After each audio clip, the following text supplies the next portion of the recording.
Bom dia. Então, dando continuidade no que falamos ontem, hoje vamos falar um pouco sobre a fitoterapia nas desordens neurológicas.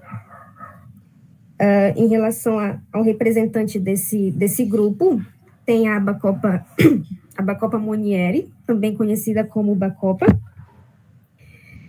Ela é indicada para potencializar a memória, a aprendizagem, a concentração, mas também ela auxilia na prevenção de Alzheimer. As partes utilizadas delas são as partes aéreas, e até o momento não foram encontrados relatos de contraindicação. Os seus princípios ativos são os bacosídeos, os alcaloides, os esteróis, as saponinas, açúcares e minerais. Ela é encontrada na forma farmacêutica de pó e extrato seco. Ela é prescrita na forma extrato seco padronizado em 30% de bacosídeos, de 75 a 150 miligramas, 3 vezes ao dia. Como efeitos adversos, ela é bem tolerado dentro das doses terapêuticas. Mas alguns estudos realizados em alguns pacientes relataram sintomas parecidos ao de gripe e desconforto na digestão.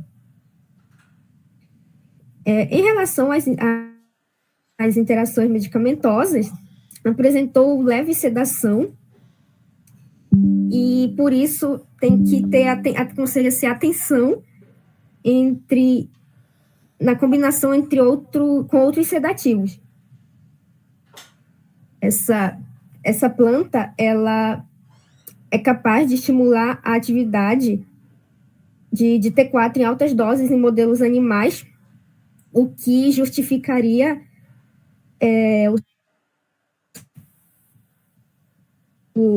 sua potencialização de efeito de drogas que estimulam a tireoide ou inibir as drogas que tenham função supressora de tireoide. Tem também a mucuna pruriens, também conhecida como mucuna. Ela apresenta propriedades antiparkinsonianas.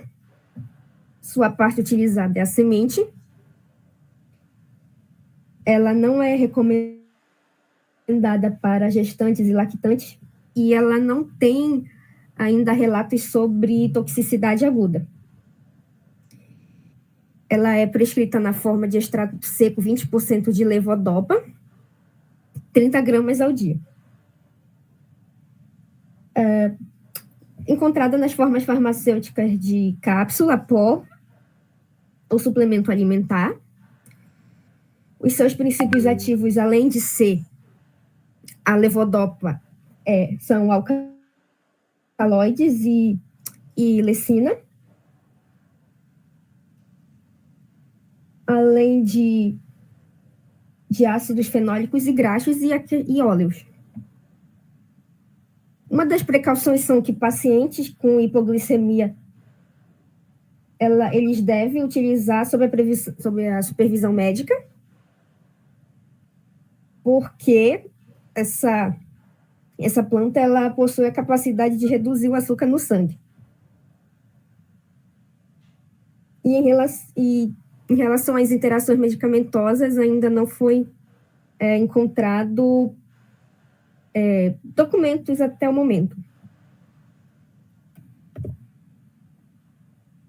Falando da fitoterapia no uso nos distúrbios emocionais, tem-se a rhodiola rosa ou rhodiola para depressão e estresse.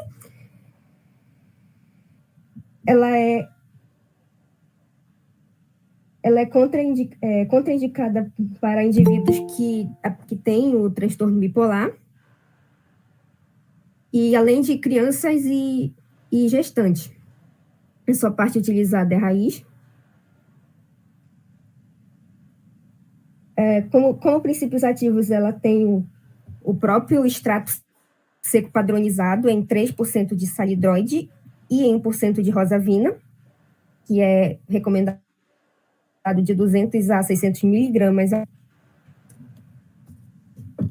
E além de fenóis, glicosídeos cinâmicos e flavonoides e taninos, em óleo essencial. Na questão de tomar, recomenda-se que seja tomado com o estômago vazio, antes do café da manhã e jantar. Alguns efeitos adversos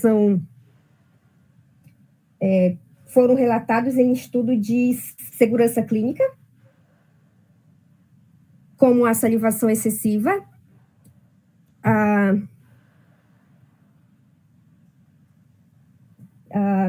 cefaleia e além de insônia moderada.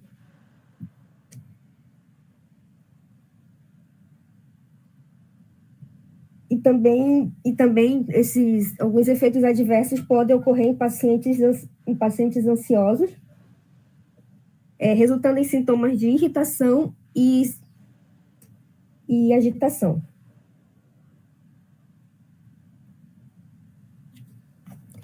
Por isso que no início do tratamento com essa espécie, recomenda-se usar a medicação durante o dia. Em relação a Melissa officinalis, também conhecida como melissa, ela é utilizada ela é com propriedades sedativas e depressão. Suas partes utilizadas são as folhas, na rhodiola e a raiz, e ela é indicada para depressão e sedativa. Não se deve também ser utilizado durante gravidez e lactação, o caso do óleo essencial. E o extrato seco, ele não é indicado em caso de hipotireoidismo. Apresenta como principais ativos o ácido ursólico e oleânico, tanino, o aldeído insaturado, que faz parte do óleo essencial, e também o lilanol, geraniol, que também fazem parte do óleo essencial, glicosídeos e flavonoides, além de sesquiterpenos. A sua forma farmacêutica é a planta fresca, in natura, a droga vegetal encapsulada, o extrato fluido e a tintura. Aqui alguns modelos de como ela é usada na forma extrato seco padronizado, em 5% de ácido rosmarínico, 500 miligramas, 2 vezes ao dia, e na forma de tintura, na proporção de 1:5 em álcool de 45%, na dose de 2 a 6 ml diário. Em relação à fitoterapia na obesidade, a obesidade ela é atualmente um dos mais graves problemas de saúde pública do mundo, e é mesmo uma doença complexa, progressiva e crônica, que é caracterizada pelo acúmulo excessivo de gordura corporal na pessoa, devido a um distúrbio entre a ingestão exagerada de calorias e o menor gasto energético, sendo considerada também como um problema relacionado a distúrbios metabólicos, associado principalmente com mau controle sobre o comportamento alimentar, que gera um aumento de massa de gordura no corpo. E a fitoterapia, com a aplicação da plantas medicinais na cura de doenças, elas têm sido também uma possibilidade para o tratamento de obesidade. Mas poucos estudos vêm sendo realizados nesse sentido de comprovar, por meio de testes clínicos, a eficácia de inúmeras espécies vegetais no tratamento da obesidade. É recomendado ter cuidado ao começar um tratamento com fitoterápicos, porque, embora ainda se tenha aquela ideia de que não vai fazer mal, mas assim como qualquer outro medicamento, o fitoterápico, as plantas medicinais, elas também têm essas propriedades medicamentosas, então elas têm também princípios ativos que podem interferir nas funções orgânicas do indivíduo. Um deles é o morosil, que ele apresenta o nome científico de Citrus aurantium. Ele vem sendo alvo nos últimos anos de diversos estudos sobre o uso do mesmo no tratamento de diversas doenças, inclusive no tratamento da obesidade. E é um fruto originado da Itália e resultante da mutação do cultivo de laranjas pigmentadas, dando assim a sua cor, dando cor vermelha como marca. E ele é também bastante prescrito. Está sendo bastante prescrito. Outra planta que faz parte desse grupo é a também conhecida como erva mate. Os extratos da planta inibem a oxidação do colesterol ruim através das suas substâncias ativas antioxidantes, que são absorvidas e alcançam concentrações plasmáticas suficientemente altas para inibir essa oxidação. Ressalta-se que o critério de cada organismo para sua ingestão, tendo em vista a posologia adequada e a espécie estudada. A erva mate, ela possui efeitos hipocolesterolêmico, antioxidante e anti-inflamatório. Como ela contém cafeína, ela não deve ser utilizada por pacientes que são sensíveis ou alérgicos à cafeína. E também deve ser utilizada com cautela em pacientes que apresentam hipertensão arterial sistêmica, diabetes mellitus e úlcera. E também é contraindicada para crianças, gestantes e lactantes. Apresenta como princípio ativo as xantinas, como xantinas a cafeína, compostos fenólicos como ácido clorogênico e derivados do ácido cafeolínico, o ácido cafeico e taninos catéquicos. E nos compostos aromáticos apresenta terpenoides, aldeídos e cetonase, e na classe dos flavonoides, quercetina e rutina. Formas farmacêuticas é encontrada como droga vegetal encapsulada, folha fresca in natura e extrato. Foi evidenciado já em relação à terapia com solução aquosa, 1 quilo por dia por 30 dias de erva mate foi capaz de reverter a obesidade abdominal em ratas, melhorou parâmetros de resistência à leptina e hipergliceridemia, o que sugeriu um papel importante a este componente bioativo no tratamento da obesidade no modelo de programação animal. Como forma de dose recomendada, se traz o extrato seco, padronizado a 10% de cafeína e 15% de teobromina, entre 100 e 300 miligramas ao dia, antes das principais refeições. O pó, 5 gramas ao dia. E a infusão de 0,5 a 2,5 gramas dissolvidos em 100 ml de água fervente, que se toma de 3 a 4 xícaras de chá ao dia, ou, se o chá, no caso, já vem pronto, aquele chá de saquinho, dissolver 50 gramas em 500 ml. Algumas precauções é que se deve ser utilizado com cuidado em indivíduos que apresentam dificuldade para dormir, gastrite, náusea e excitação nervosa, porque a planta ela poderá aumentar esses sintomas. Além também de ter cuidado em utilizar indivíduos hipertensos. Em relação aos efeitos adversos da erva mate, esses efeitos mais comuns são gastrointestinais, principalmente a diarreia. E claro, o consumo de altas doses regular de erva mate, ele vai, no caso em bebidas, poderá causar dificuldade para dormir, gastrite, náusea, cólicas e excitação nervosa.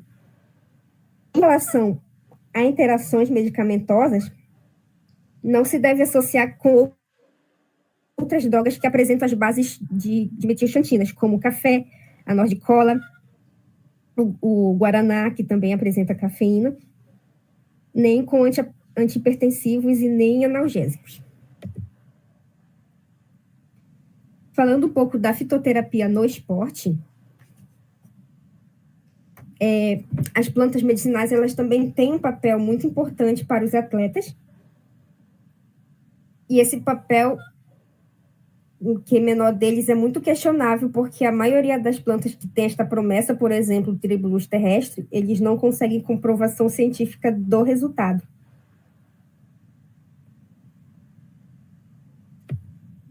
Falando um pouco da planta também que é usada no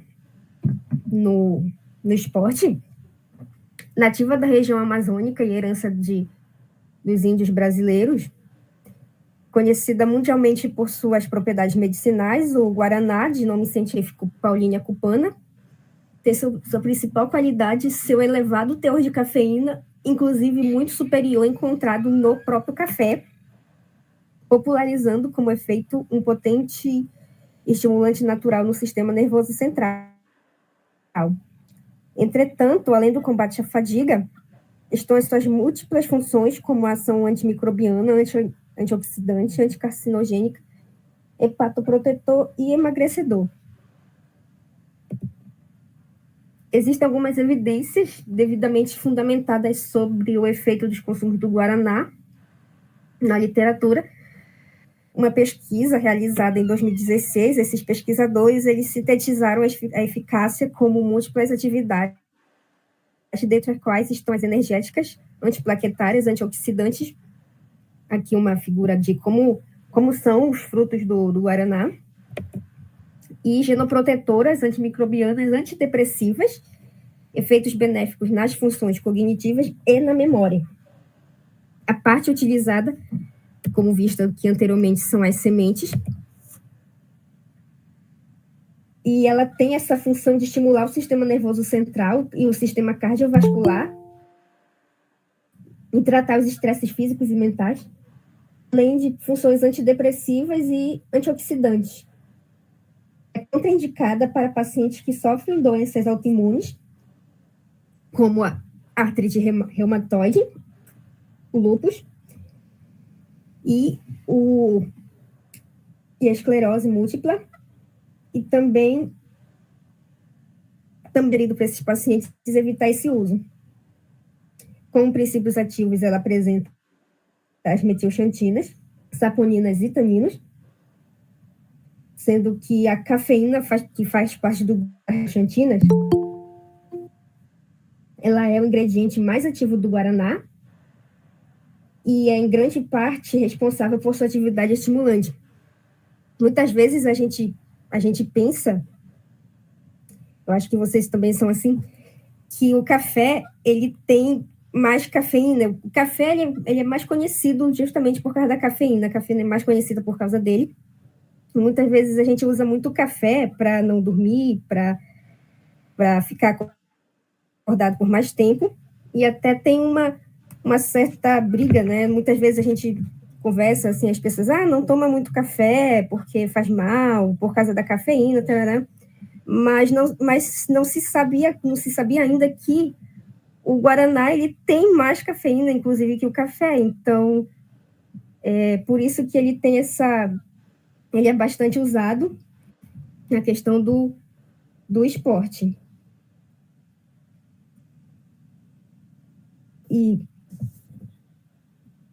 E além da cafeína, as sementes secas, elas contêm outras metilxantinas, como a teobromina, que a teobromina, inclusive, também está presente no chocolate, e a teofilina, além de catequina, epicatequina e protocianidinas do tipo B1, B2, B3, B4 e A2. Como forma farmacêutica, ela apresenta droga vegetal, extrato seco e pó, um extrato seco padronizado a 5% em cafeína, de 250 miligramas 3 vezes ao dia.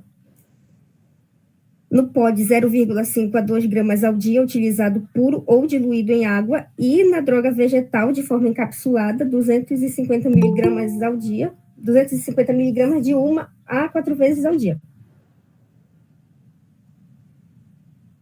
Quanto às suas precauções, ela não deve ser utilizada por pessoas com ansiedade, hipertiroidismo, hipertensão, arritmias, problemas cardíacos, estomacais e intestinais, taquicardia, gastrite e a síndrome do colo irritável. Também não se deve ser usado para crianças, gestantes e mulheres que estejam amamentando. Em os seus efeitos adversos, em altas doses, ela pode causar insônia, nervosismo, ansiedade, arritmia e cólicas abdominais. Em suas interações medicamentosas, não se deve associar com as outras drogas das bases das xantinas e nem com antipertensivos ou analgésicos.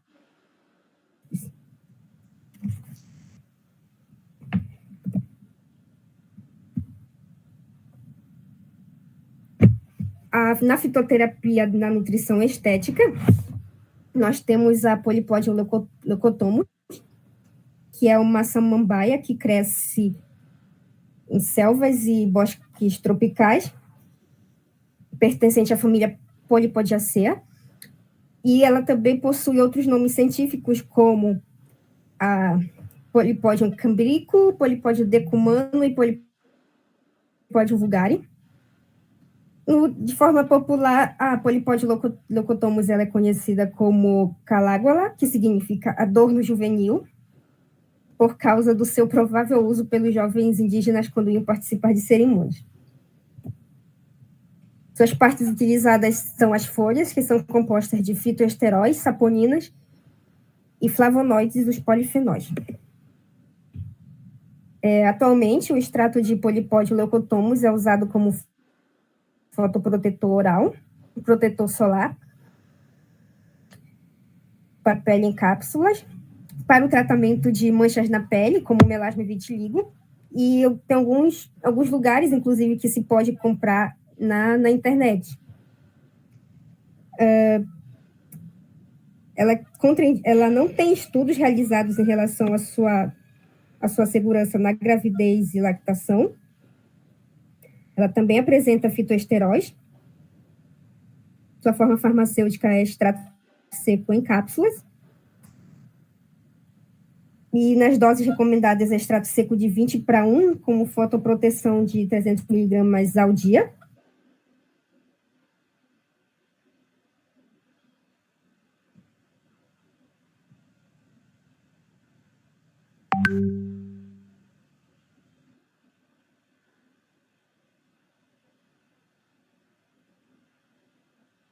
Quanto aos seus efeitos adversos,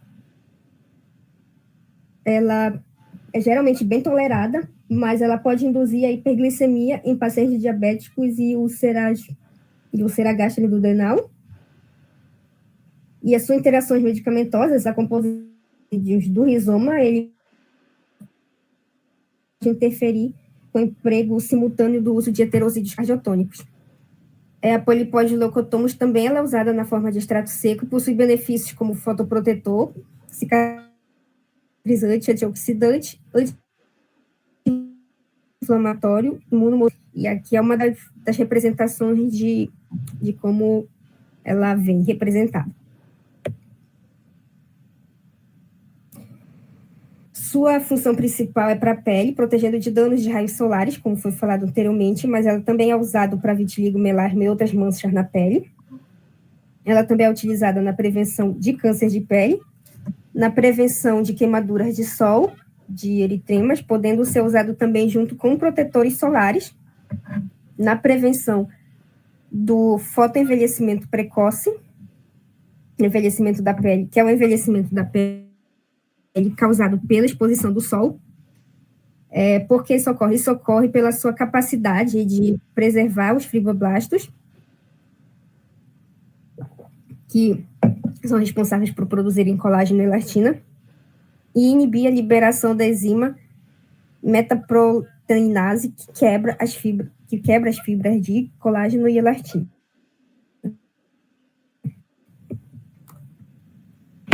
Em relação à fitoterapia na saúde da mulher,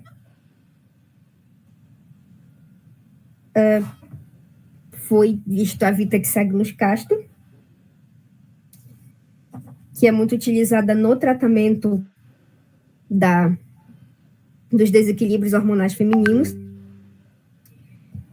ela inibe a liberação do folículo estimulante e estimula a liberação do hormônio luteinizante, levando ao aumento indireto de progesterona, normalizando os níveis de prolactina. E essa ação hormonal, ela melhora os sintomas causados pela TPM, regula o ciclo menstrual e também controla sintomas da menopausa.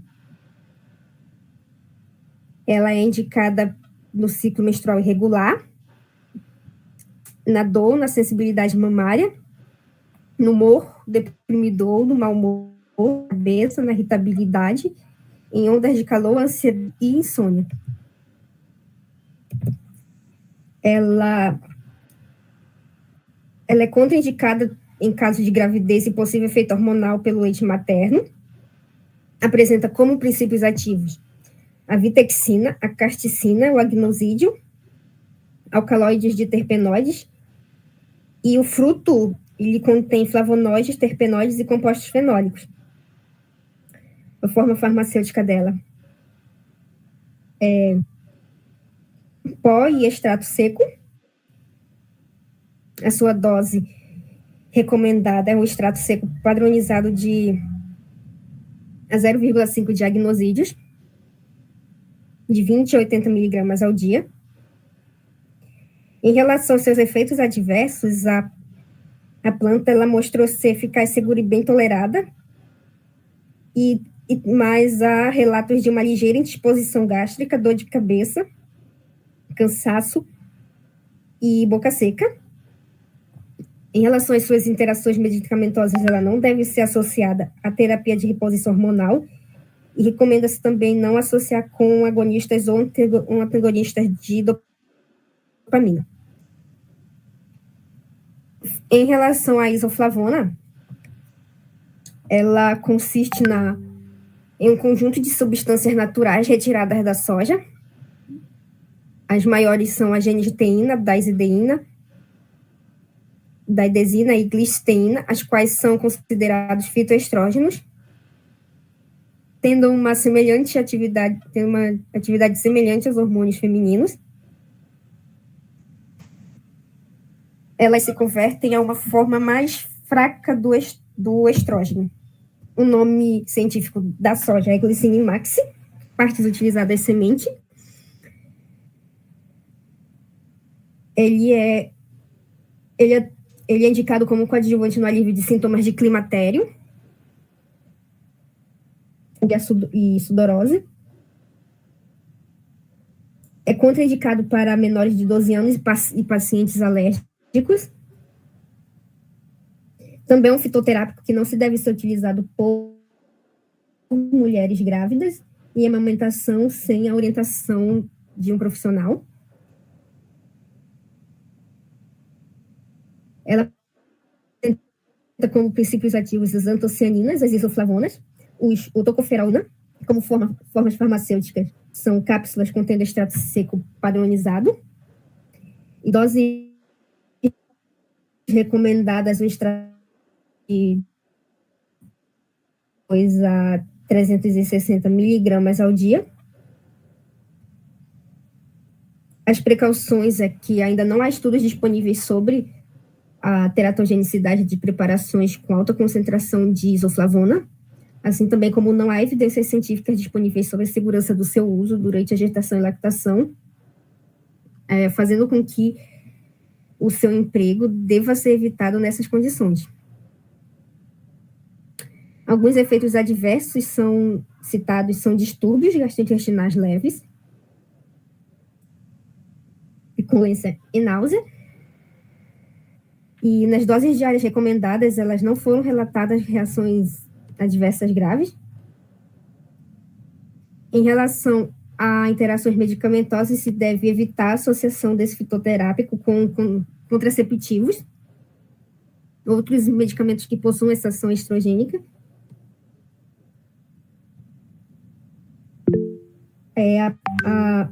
A proteína da soja ela pode reduzir a absorção da levotiroxina no trato digestório, portanto, não se deve tomar os dois medicamentos juntos.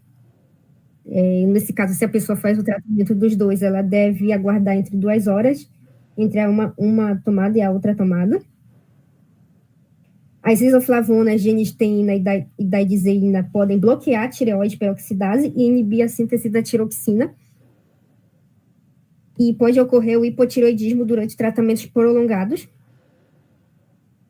Ela pode também... O uso de medicamentos que alteram a microbiota intestinal, né? Os antibióticos, eles podem interferir no metabolismo de isoflavonas.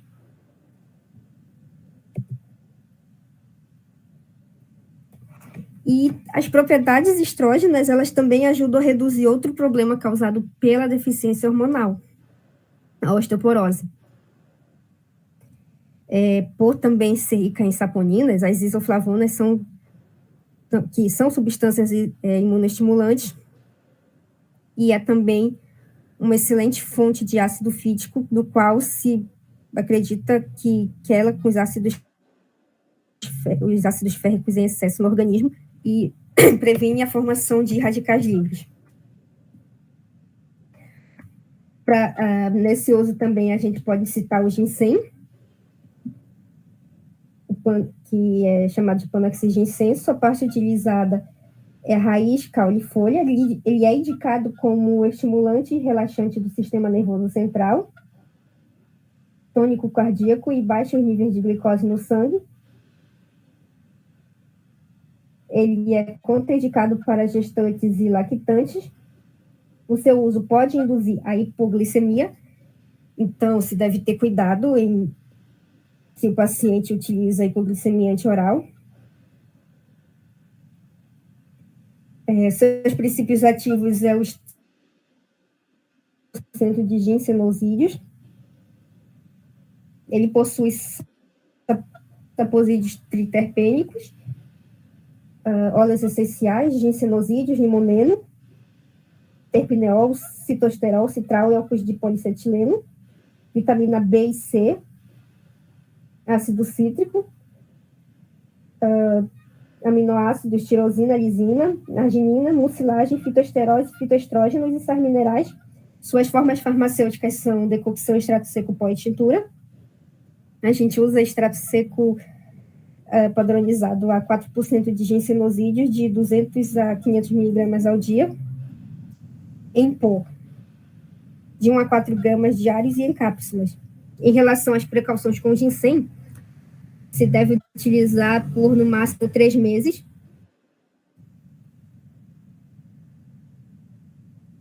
E também se tomando outros estimulantes, como o café, o guaraná ou hormônios, devido à possibilidade de potencialização dos efeitos ou de geração de hipertensão arterial. Em relação a seus efeitos adversos, a utilização oral dos extratos de ginseng em doses normais costuma ser bem tolerada. Em relação às interações medicamentosas, se deve ter cuidado com o uso concomitante com psicotrópicos, cardiotônicos, antihipertensivos, anticoagulantes, contraceptivos e repositores hormonais. A maioria desses fitoterápicos, eles sempre apresentados na forma de extrato seco. E então a gente escuta muito falar do extrato seco, e às vezes a gente fica se perguntando sobre exatamente o que é esse extrato seco. Uma planta medicinal, ao se transformar em uma composição fitoterápica, ela pode ser preparada de diversas formas, inclusive os extratos secos, que são os mais utilizados. Então, os extratos secos, eles são obtidos por vegetais secos ou frescos, a partir de um solvente específico, por meio da eliminação completa da fase líquida da planta, e são observados por meio de desidratantes e pelo abrigo da luz. Esse composto, o composto em forma de extrato seco, ele é capaz de conservar a composição química de forma qualitativa, que pode aumentar os princípios ativos que a planta apresenta em sua forma original. Na maioria das vezes, os extratos secos, eles são produzidos pelo princípio da nebulização. O que seria esse princípio? Ele é um processo que se dá pela dispersão da solução extraída, sendo dissecada em gotículas minúsculas por uma corrente de ar quente. Após isso, o resultado é equivalente ao pó bem fino.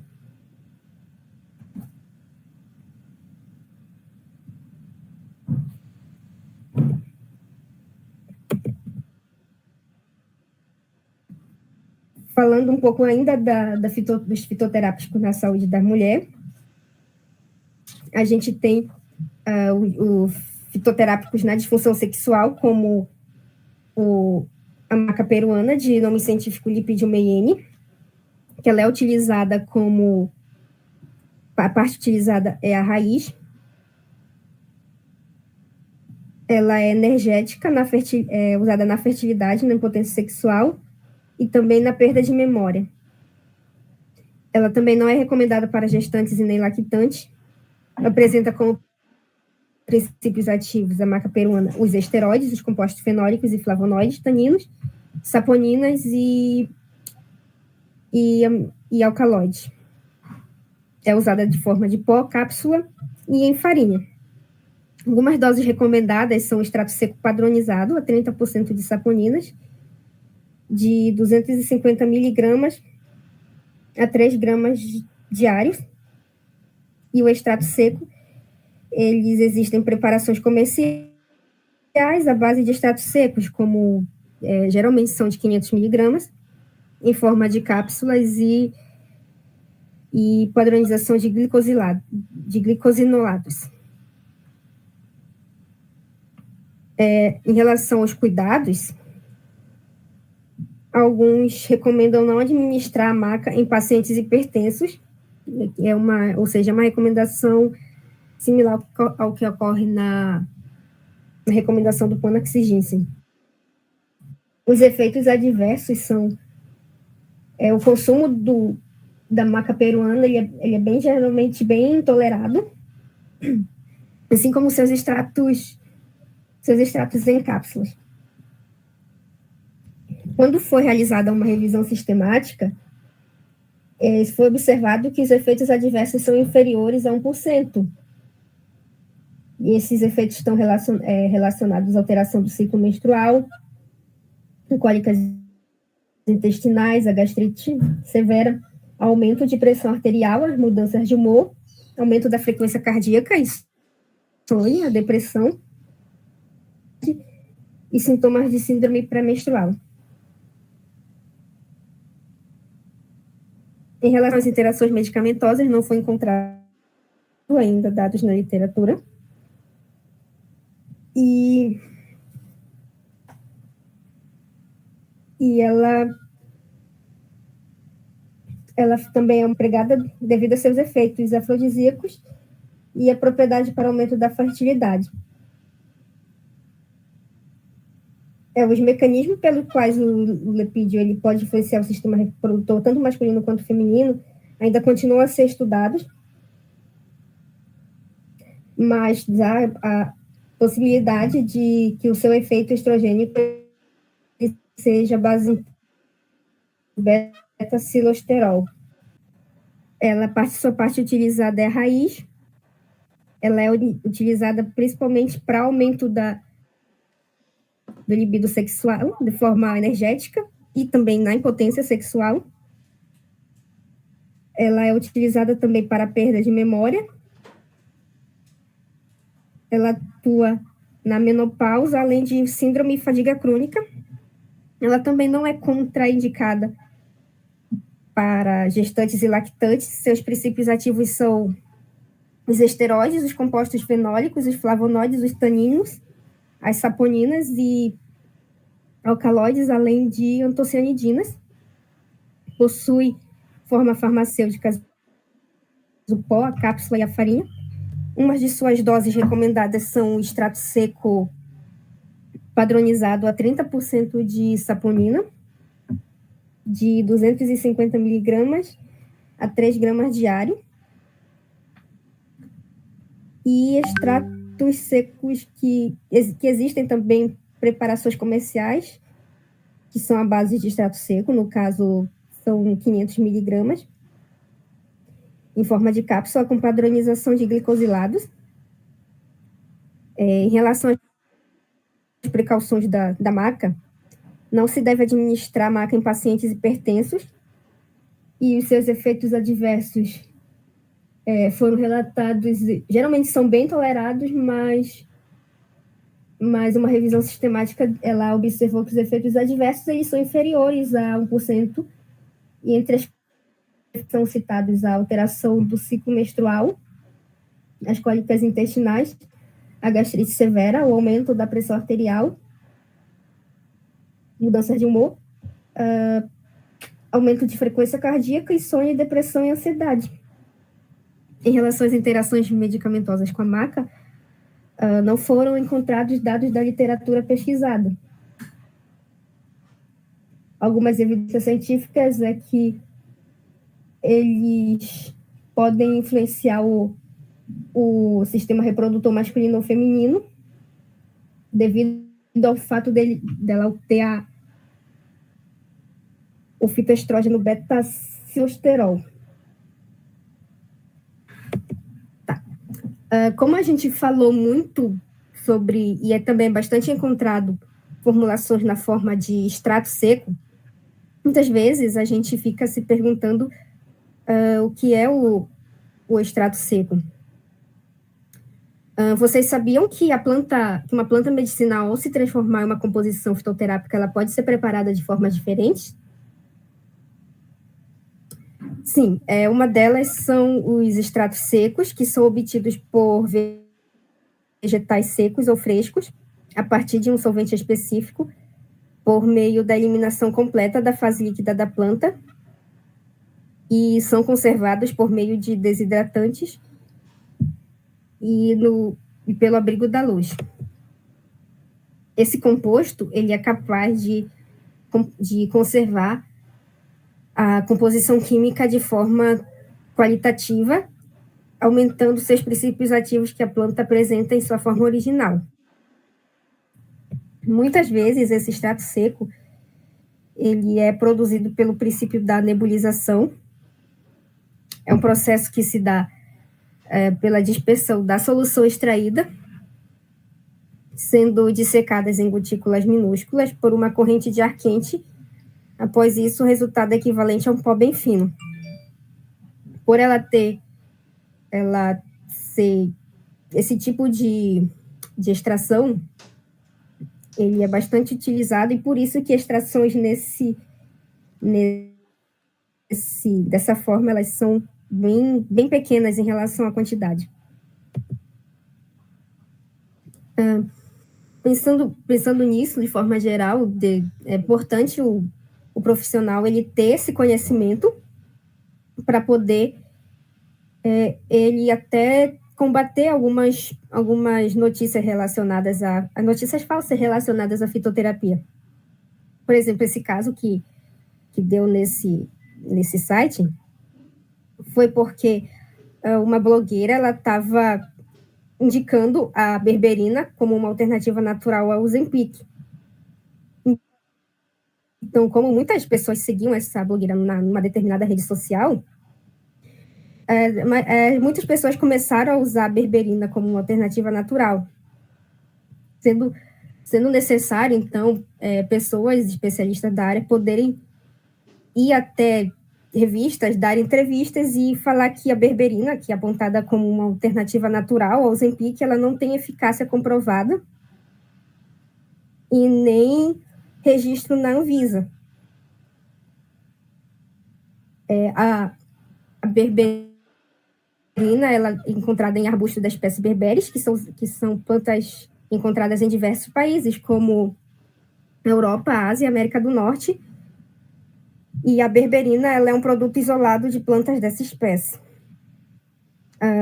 Nessa entrevista, foi entrevistado o professor e farmacêutico Eduardo, e ele falou assim: ela não pode ser classificada como fitoterápico, porque esses medicamentos são à base de plantas. A berberina ela é isolada, e por ela ser pura, ela é considerada um fármaco de origem natural, que é justamente o que a gente falou bem lá na frente ontem, os fitofármacos. Que no grupo também dos fitofármacos estão incluídos a cafeína, a pilocarpina e a morfina. Então, da mesma forma que existem essas informações falsas, existem redes sociais com informações reais, que também são essas que, além da gente se basear na literatura, livros ou artigos, a gente também pode se basear nessas redes sociais, que elas têm, inclusive, elas procuram artigos e até fontes, né, mais confiáveis, fontes confiáveis na área das plantas medicinais e da fitoterapia. Uma delas é o Instagram da Sociedade Brasileira de Farmacognosia, a SBF Gnosia, que também lá eles estão publicando assim, algumas coisas em relação às plantas. Eles têm, a sociedade tem revista própria delas, de publicação de artigos científicos, e tem, recentemente, eles lançaram outra revista que é mais voltado para extensão na área, mas que também são realizadas por professores e pesquisadores da área de gnosia de plantas medicinais. Professor, também Oi? A senhora tem aquele material que tem as espécies de planta? Eu falo isso porque na cultura a gente vê diversas plantas, tipo anador, insulina, parece que eu já vi até meracilina, sei lá. Isso aqui eu vejo muita buscopan em planta. Eu já vi muitas plantas assim. A senhora tem material delas? Sim, elas são plantas que têm esses nomes, né, de medicamentos que a gente já conhece e já usa. Inclusive, a gente deve ter cuidado com elas também, porque a gente não tem muita evidência científica delas. Inclusive, eu já ouvi mesmo falar bastante dessas plantas, principalmente da anador. Sim, professor. Outra coisa que eu quero falar. Eu entendi na disciplina que a gente teve, de fitoterápico, que a senhora citou muito aí a forma e como que se apresenta, né, para uso. Tipo, eu vou falar erroneamente, é tipo um catálogo que tem um padrão.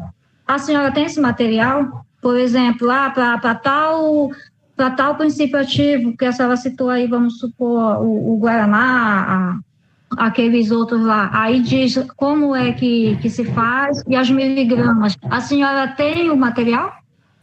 Tem, eu posso passar depois na sala, no Google. Tá bom, professora. É a título de curiosidade. Ah, tá. Não, tudo bem, sem problema. Até eu ia falar isso quando terminar a sala. Eu tenho, sim, esses materiais e eu posso colocar, inclusive, porque eles vêm com dosagem, tudo prescrito. Vem indicação também de prescrição, do que prescrever. Eu posso colocar lá na sala de aula, assim, depois, quando terminar. Tá bom, professora. Obrigada. É isso mesmo que eu estou querendo saber. Tá. Nada. E, continuando, elas têm também elas trazem evidências científicas de confiança. Agora a gente vai falar um pouco da parte 3, que é justamente os ensaios clínicos e pré-clínicos. São informações pré-clínicas, elas são geralmente necessárias para direcionar a realização de ensaios clínicos para um fármaco convencional. Consistem de dados relacionados à eficácia, à toxicidade e à farmacocinética. A eficácia é demonstrada através de experimentos em enzimas e receptores, in vitro e em modelos animais. A toxicidade, ela é investigada in vitro e em camundongos para avaliar a genotoxicidade. In vitro também, só que para avaliar a citotoxicidade. Essa parte do in vitro pode ser utilizado fungos, bactérias. Geralmente está sendo utilizado muito teste com plantas medicinais com estudos in vitro em fungos do gênero Cândida, porque ainda é um gênero que causa bastante doença, problemas. E não só testando em relação à espécie Candida albicans, mas a outras espécies, como, por exemplo, a Candida krusei. Continuando em roedores para avaliar a toxicidade aguda, em a dose única e a dose máxima tolerada, em um modelo de roedor ou em um modelo não roedor para investigar efeitos tóxicos de doses repetidas no período de 1, 3, 6, 9 meses, em modelos de roedores ou em coelhos para avaliar a toxicidade da função reprodutiva.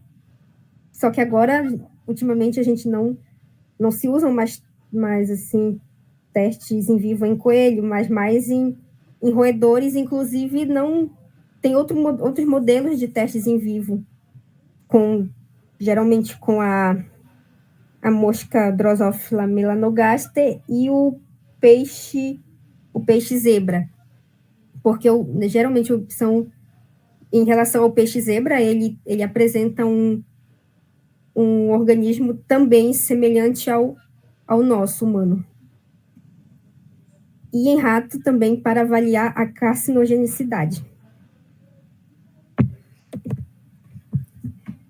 Essas análises farmacocinéticas referem-se à absorção do fármaco no intestino, depois de, por exemplo, uma dose oral, ou mobilização do local após a injeção. Também a distribuição do princípio ativo no organismo,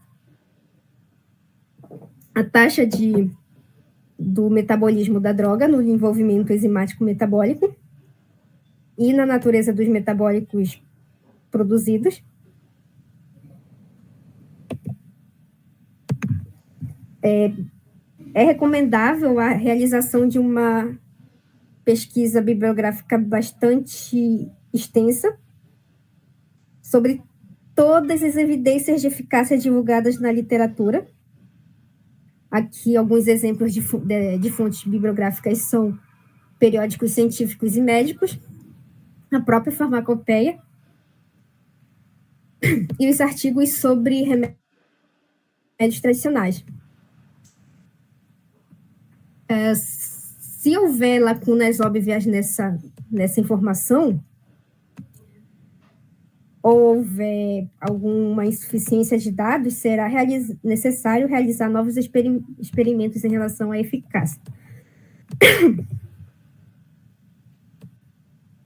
É fundamental que fontes bibliográficas apropriadas, no caso as citadas anteriormente, sejam pesquisadas quanto à detecção anterior da toxicidade do fitoterápico de uso humano ou quanto à existência de algum dado em modelo animal. A necessidade da realização de ensaios pré-clínicos adicionais antes dos ensaios clínicos depende das seguintes considerações. São a semelhança entre preparações novas e antigas, no que se refere a características do produto e sua utilização na prática clínica, trabalho, tamanho e exposição, no caso, dose e duração dos novos estudos clínicos propostos, frequência e severidade de qualquer toxicidade reconhecida. E é tecnicamente difícil trabalhar nessa área, porque geralmente os princípios ativos eles são desconhecidos e como a gente já viu anteriormente, bastante numerosos.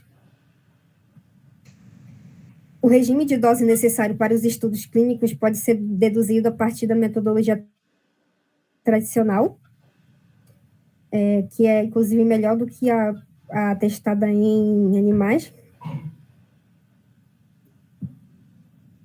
E aqui é uma imagem de como que é cada fase, o que contempla.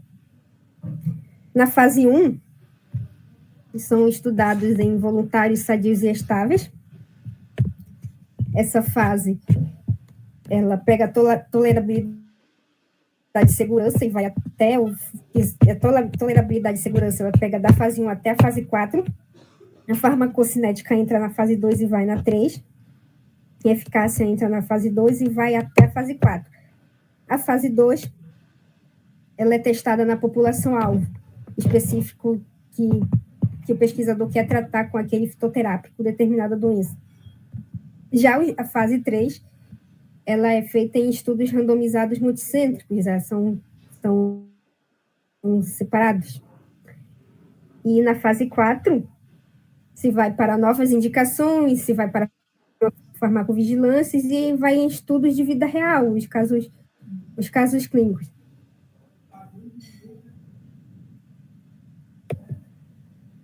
Os estudos de fase 2, eles avaliam a eficácia de uma faixa de doses em indivíduos que apresentam a doença. Estudos de fase 2 são tipicamente iniciados a partir da determinação da dose máxima tolerada, que é previamente determinada lá na fase 1 em indivíduos saudáveis. Se esta dose é eficaz, uma avaliação envolvendo a diluição seriada deve ser investigada.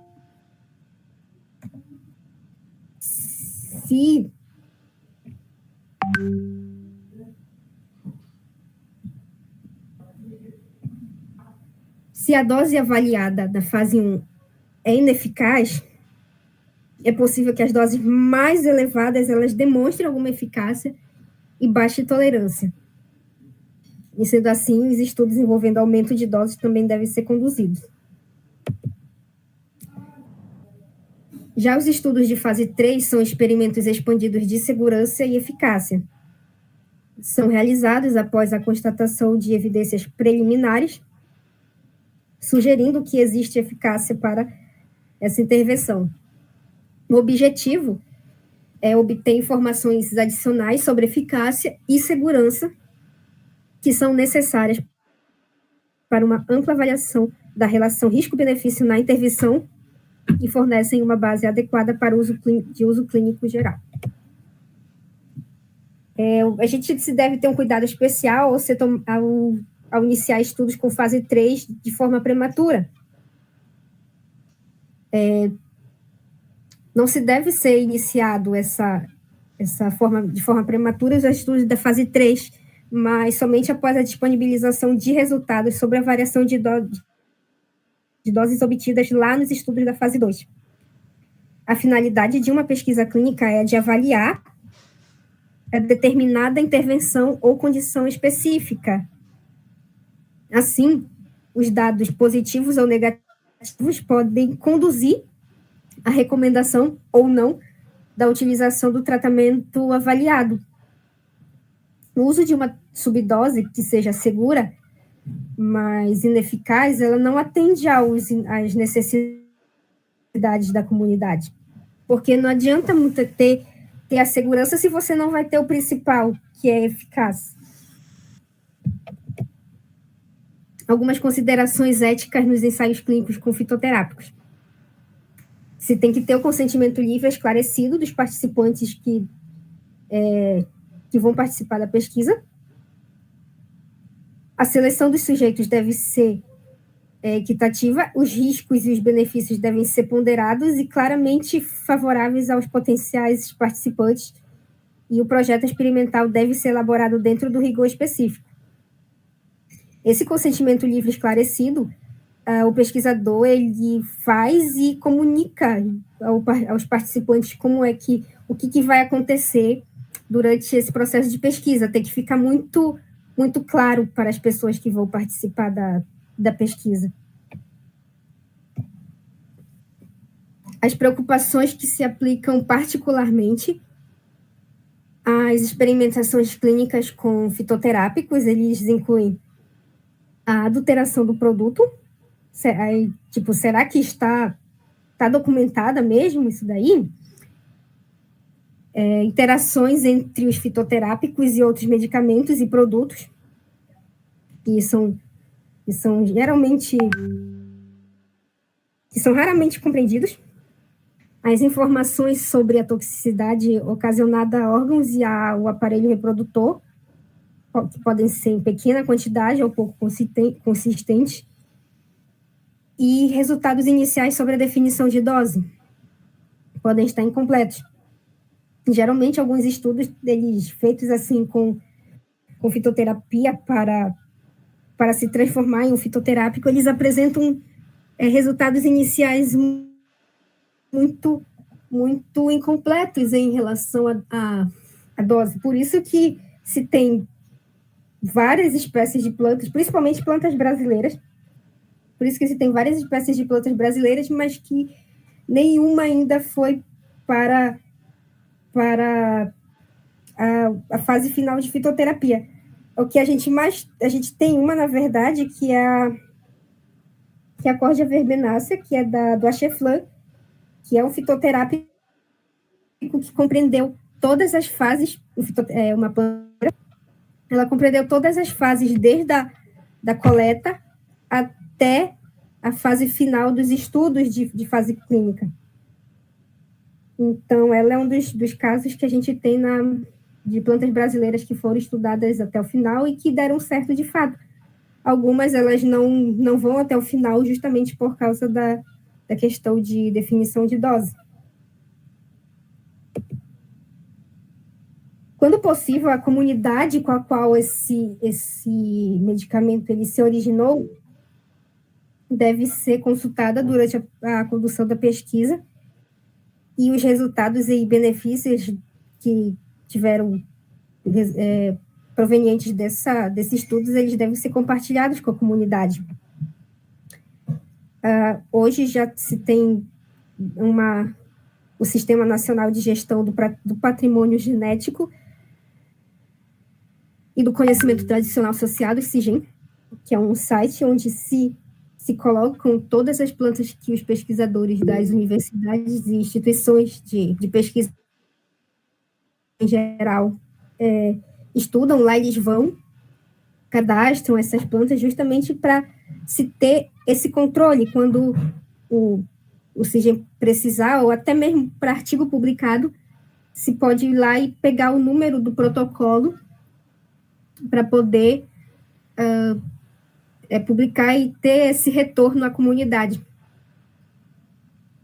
A gente também tem a questão da autorização de prefeituras locais.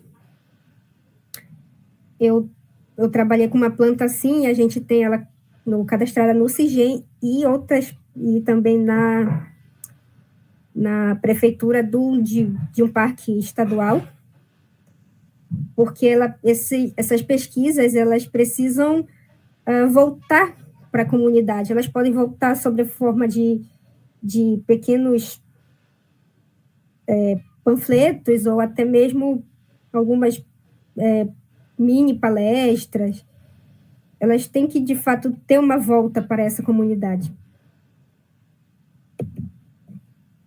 Da mesma forma que os outros tipos de pesquisa, um investigador, ele que adota princípios éticos e que é bem treinado, é uma das melhores garantias de segurança para o participante.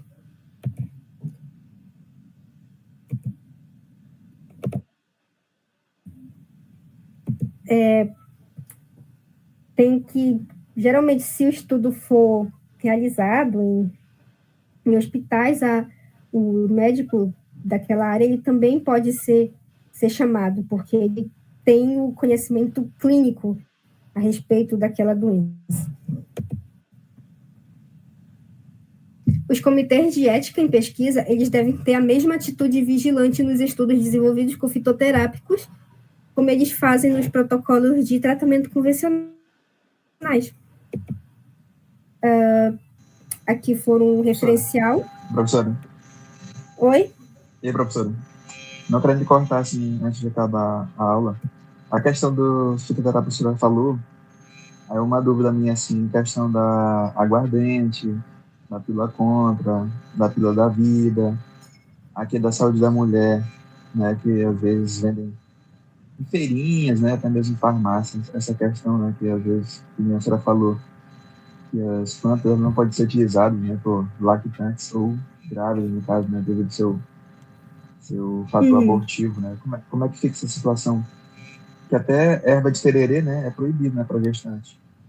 Desde o primeiro ao último mês, né? Até depois da lactação, né? Como é que fica essa questão? Na verdade, ela teria que ter, assim, usar medicamentos que não fossem fitoterápicos, mas que eles podem ser usados para gestante, porque os fitoterápicos, que não são, a maioria que não é indicada para gestante, é justamente porque ele não tem estudo nessa população, né, que são as populações de gestante e não, pois criança. é, assim, porque eu já vi assim, pessoas que chegam na farmácia, só que era uma água ardente, né? Porque tem a pura, né? Que é aquelas menores, e tem aquelas maiores lá que ela, que nem eles falam, né, é misturada, né? Os pacientes falam, é misturado, né? Tem várias composições no caso. Aí usa para constipação, usa para derrame, usa laxativo, né? Que é a questão da contra. Não, a minha pergunta é assim, se elas têm exatamente essa eficácia mesmo. Né? Que lá no rótulo tem várias coisas, né? A medicação tem mais de 20 utilizações, no caso, né? Antigamente também aquele licor Xavier 1 e 2, né? O Xavier, assim, não sei se não lembro, né? Que foi até descontinuado, na verdade, né? Devido às pessoas utilizarem o tipo 1, se eu não me engano, como abortivo, né? Foi até descontinuado, né? Eu nunca mais vi, na verdade, né? Mais de 5 anos que eu nunca vi mais. Aí eu queria saber se a comprovação é correta, assim, no caso, né? A pílula contra, ela já tem assim estudo de faz que não tem, na verdade, comprovação científica em relação à pílula contra sobre o uso dela. Tanto é que é proibido pelas divisas, né, no caso, quando farmácias que vendiam naquela época, pelo menos lá em Santarém, algumas já tiraram, né, a questão da pílula contra, só que a gente vê também muito medicamento assim em mercados, que é onde justamente a divisa não vai, mas a pílula contra ela não tem evidência científica. Já a aguardente, por ela vir sendo bastante utilizada, ela acabou sendo um produto natural fitoterápico, que é nada mais, nada menos que são produtos que são utilizados há bastante tempo pela população, e por eles serem utilizados há muito tempo pela população e que se viu que tinha alguma segurança, um pouco de eficácia, ela foi transformada em um produto tradicional fitoterápico. Mas a pílula contra não, ela não tem ainda estudo científico e a Anvisa não aprova. Ah, tá tudo bem, né? Certo? Porque na pandemia também aumentou, acho que essa questão de chás, né? Só falar chá da casca do caju, chá da casca do limão, chá da casca do capim santo, que era para infecção pulmonar, isso aqui, isso é para Covid. Acho que acabou aumentando, né, esse consumo, né, de fitoterápicos também, né? Falaram eu acho, né? Falaram do chá do boldo, que eu me lembro também, falaram bastante do chá do boldo. Foi até emitido nota, inclusive, pela própria Sociedade Brasileira de Guidosia, sobre esses medicamentos, esses fitoterápicos que foram bastante indicados no meio, né, dos blogs, enfim. Aí elas não têm estudo relacionado à eficácia para a Covid. Lógico, agora, né, após a pandemia, que alguns estão sendo estudados e estão apresentando uns resultados positivos, mas, assim, não é de se acrescentar para usar, porque justamente ainda não passou pela essa fase de estudo com humanos. Obrigado, professor, pela resposta aí. Eu queria que a senhora, se pudesse colocar a sua apresentação depois para a gente dar uma olhada, por favor.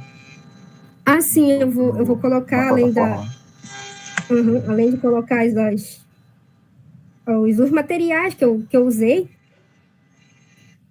com as doses recomendadas, eu posso colocar o slide também. Obrigado. Nada. E aqui foram algumas referências que eu usei. Eu vou colocar, inclusive, algumas na plataforma, junto com a apresentação. Obrigada pela atenção. Qualquer dúvida, eu deixo meu e-mail disponível. E a plataforma também está disponível lá para dúvidas e questionamentos. Vocês podem também, por aqui, conversar por aqui.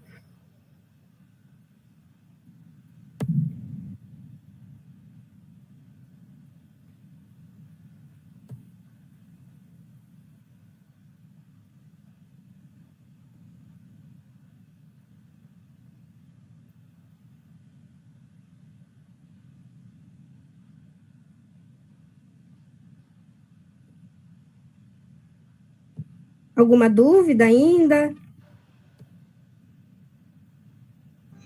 Essa questão assim, que porque a questão do chá, né? Que o rapaz fez uma pergunta agora e aí eu esqueci o nome da pessoa aqui. A Fernanda Dausa. O chá em folha, né, pode ser considerado fitoterápico, mesmo sem ter quantidade específica. Chás caseiros, né? Não é uma dúvida também que lá persistente nessa questão de fitoterápico, né, que vende na farmácia camomila, né? Vende chá de erva cidreira, aquelas caixinhas coloridinhas, né? Que é toda marca Maratá, né? Uhum. Sim, tem um que regulamenta a prescrição de chás, que é a resolução de 2010, do ano 2010, eu posso colocar ela depois lá.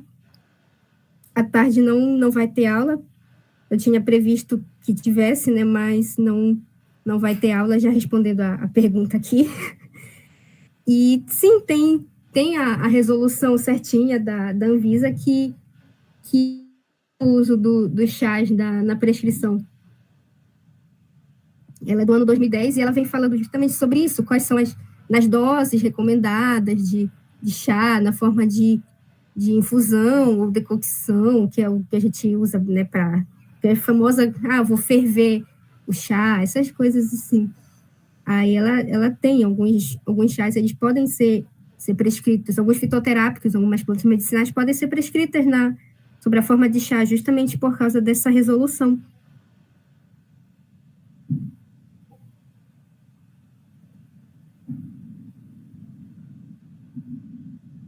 Aí, na forma avaliativa, eu vou colocar uns casos clínicos lá na plataforma. E, se eu não me engano, vocês têm até 20 dias, é isso? Para devolver? Como é que é, professor?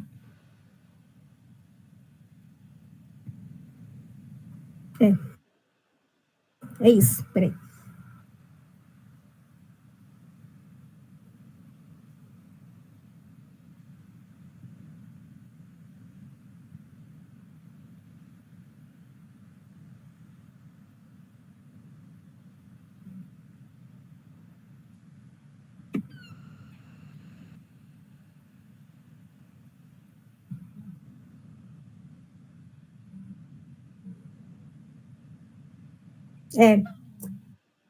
Caso de 20 dias para retorno da atividade avaliativa. Mais alguma dúvida, gente? A última aqui, só para finalizar aqui, para não demorar muita aula, a questão de fitoterápicos, elas podem ser utilizadas com antidepressivos? Será? Acho que ou não. Como eu não consegui entender direito? Tipo assim, os fitoterápicos, no caso, né? Se elas podem ser utilizadas na questão, assim, um exemplo, fitoterápico mais fluoxetina, ou amitriptilina, no caso, né? Imipramina, né? Se elas podem ser utilizadas, no caso, com medicações, assim. Adicionado, tipo, uma pessoa faz uso de antidepressivo, no caso, né?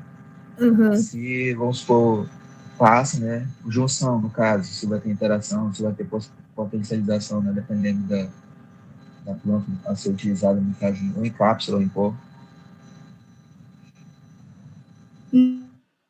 Não é recomendado o uso concomitante entre o medicamento do tipo do tipo antriptilina, fluoxetina, com o medicamento fitoterápico também da questão da parte neurológica, porque, inclusive, eles podem, um pode aumentar o efeito do outro, então, não é recomendado essa junção. A pessoa pode fazer ou tratamento com um ou tratamento com outro. Lembrando que não se deve também substituir o fitoterápico pelo medicamento, pelo outro tipo de medicamento que o médico passou. Isso também não é recomendado. Ah, tá, entendi.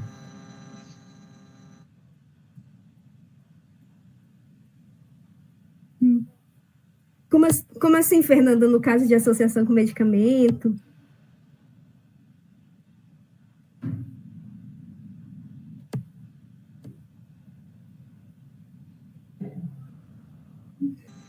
Acho que ela quis perguntar, professora, aí se tem, no caso, inibição, né, dessas medicações aí de hipertensão, diabetes, no caso, né?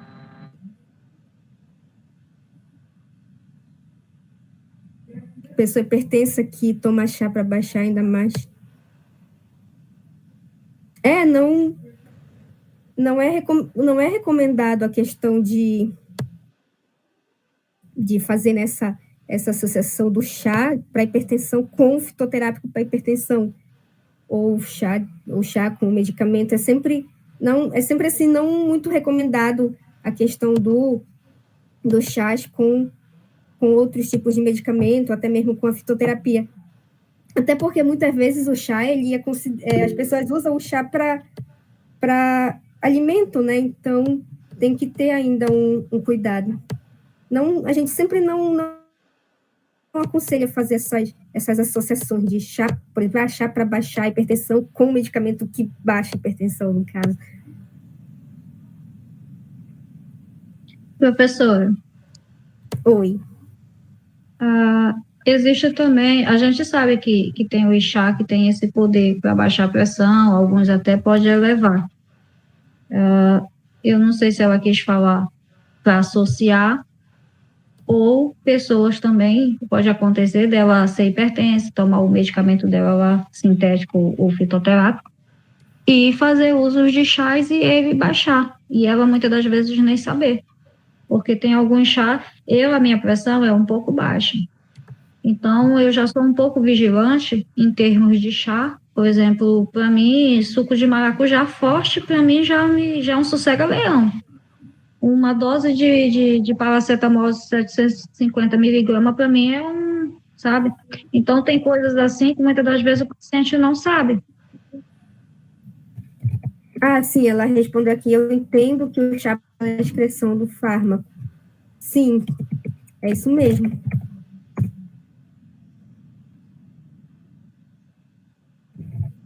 A gente tem que ter cuidado mesmo em relação a tomar chá e em relação com medicamentos, porque o corpo, né, de cada indivíduo, ele é bem individual mesmo, assim. Então, muitas vezes, principalmente na questão de chá. Um chá que apresenta um efeito numa pessoa pode não apresentar no outro.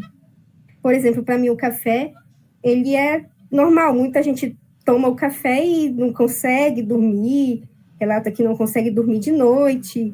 Eu tomo café altas horas da noite e consigo dormir normalmente. Então, vai muito do metabolismo de cada pessoa. A minha tia, por exemplo, é uma que ela não toma café de noite porque ela perde, né? Tem insônia. Já eu não, eu tomo e durmo tranquilamente. A gente chama do metabolismo também, é muito acelerado da pessoa.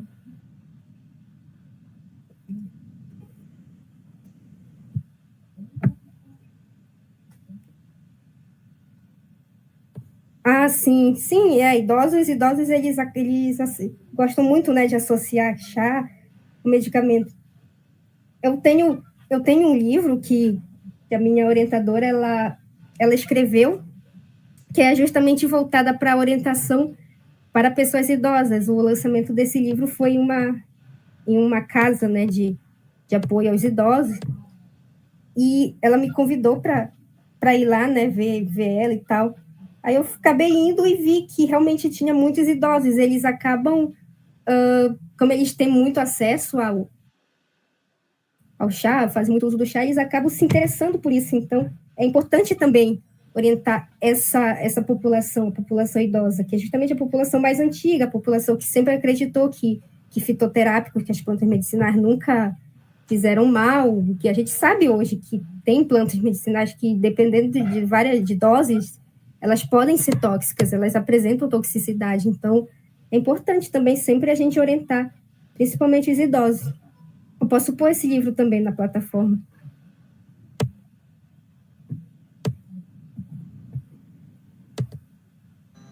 Pode ser, professor. Eu gostaria do livro, assim, na plataforma. Assim. Ah, sim, tá bom.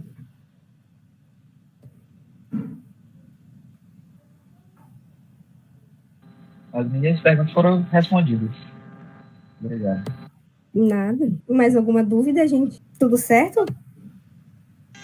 Tudo certo, agora é só esperar a atividade agora. Tá bom, então eu vou postar as atividades e os materiais lá na plataforma. E mais uma vez, gente, eu agradeço pela atenção de ontem e hoje de manhã.